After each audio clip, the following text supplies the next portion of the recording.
Today we hear a lot of buzzwords like compassion, self-care, wellness, and boundaries. But what about self-love? I feel like I don't hear that one as often enough. So today we're going to. In other words, what does love got to do with strong school leadership? Hi, I'm Caitlin Daniel, host and creator of Sci-Fire Leadership. And if you're new here, welcome. And if you're watching this live, happy Valentine's Day.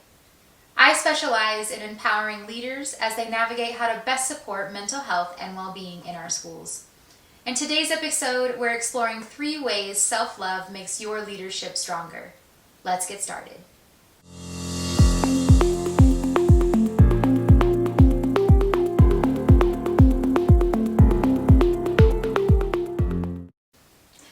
Did you cringe when I said the word self-love? It's okay if you did. I did too when I heard it at first.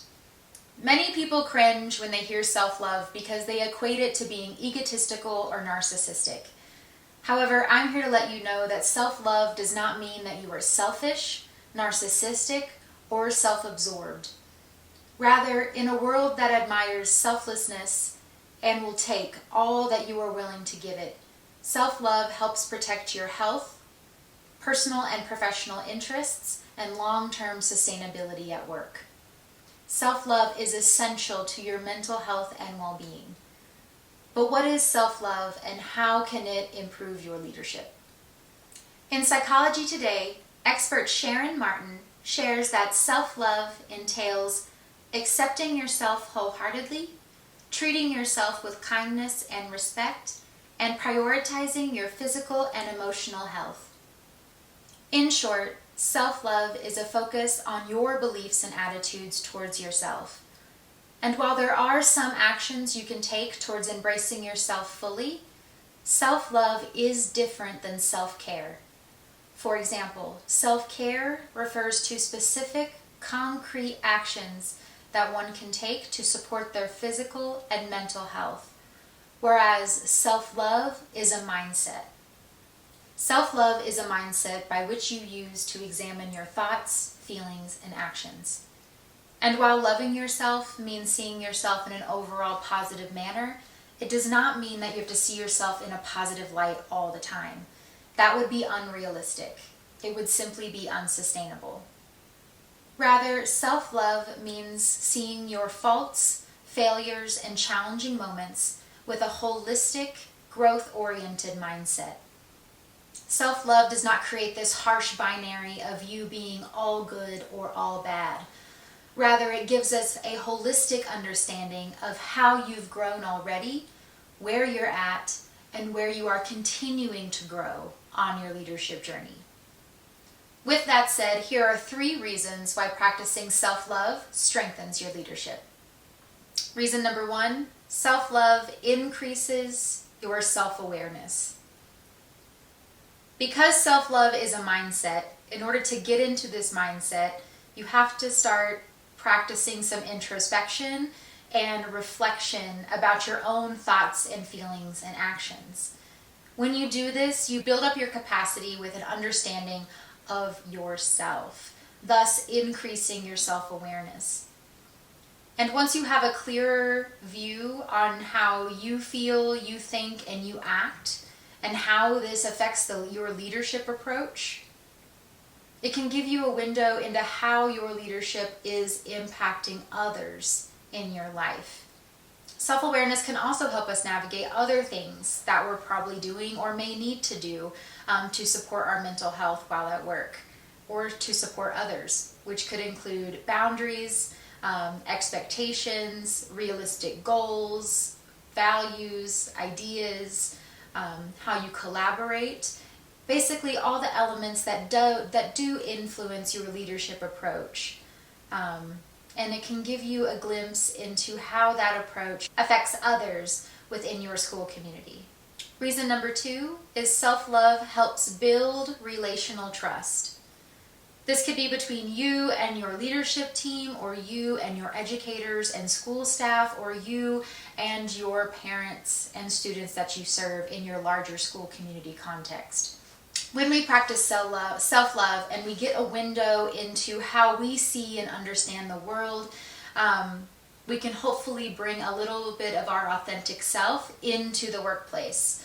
And hopefully that authenticity is being represented in our mission, our values, and our goals, and our interests that we're having for the people and students and families that we serve in our leadership community. When we bring our authentic selves, a little piece of it at least, into the workplace, and our staff and families see that we are confident, grounded, genuine, and purposeful in the work that we are doing, their sense of trust is going to grow. And you can build upon that trust as you move into this work together. That relational trust will build when that confidence within yourself also builds. In other words, this helps establish a sense of trust between your staff and the families that you serve, because you lead with a genuine sense of authenticity and purpose within your work. And others are going to see that. And when they see that, their trust in you is going to build and they're going to follow you. And reason number 3, self-love cultivates empathy. When you seek to better understand and support yourself, then you are also building capacity to better understand others in your care. Remember, empathy is about seeing and understanding someone else's perspective and lived experiences in a lens that is different from your own. And self-love, I feel like, can help do that for all of us. Because when we better understand ourselves and what we need in the workplace, in our personal life, then we can better understand, or be able to better understand, what others' lived experiences might feel like from their perspective, and what they might need from you in the workplace to support them and help them thrive. Empathy never gets talked about enough, but I feel like cultivating empathy is a practice that leaders in schools specifically should strive for. And once we have that capacity for empathy and being able to hold and validate the experiences of others, then we can be great leaders, because we can see people for who they are and what they bring to the table. And we can really show that we are interested in the students, staff, and families that we serve in our communities. And by increasing our interest, we're going to increase that trust and engagement. And so just keep practicing and keep going. And finally, love yourself so that you can love others through your leadership as well. Now that we've talked about self-love and how it can strengthen your leadership, how can you start practicing self-love today? Well, the answer to this question is complex, and it requires some thought work on your part, because self-love looks differently for everyone. However, in next week's video, I am going to give some insight into the practices we can incorporate in order to start building that practice of self-love. So if you're interested, stay tuned. All right, if you liked this video, go ahead and subscribe to join our amazing community here on YouTube. And until next time, happy practicing. Take care.